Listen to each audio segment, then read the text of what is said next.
Now let's find the integral of this. So to do this, we want to distribute the u into here and here. Okay, so this can be rewritten as, remember this is u to the first and this is u to the 1/2 on the bottom. So 1 minus 1/2 is 1/2. So it's u to the 1/2 minus 2u to the negative 1/2, right? du. So now let's take the antiderivative of this, which would be u to the 3/2 times 2/3. Right, because I added 1. Yeah. Okay. Minus 2, if I add 1 to the negative 1/2, it's going to be a positive 1/2, but when I divide by that, it's going to, oh no, it's not going to cancel the 2, it's going to become a 4, right? So it's u to the 1/2. Yeah. Wait, how come your 2 doesn't cancel? Because you're dividing by 1/2.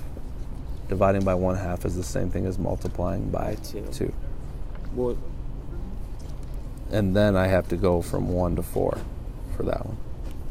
Can you just keep going there? Yeah, so then this would equal, so 2 to the 4, or times 4 to the 2/3, 2/3 of that minus 4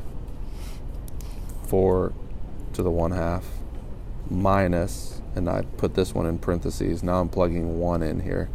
So you know that 1 for these is just 1, right? So this is just 2/3 minus 4. Right? So now let's distribute. Here's the other mistake people make, is they forget to distribute this negative. Yeah.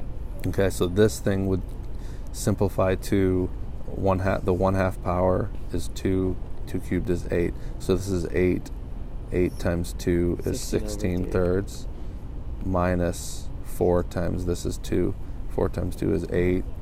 And then we're subtracting 2/3 and we're adding 4. So that becomes just 4, negative 4. That becomes 14/3, right?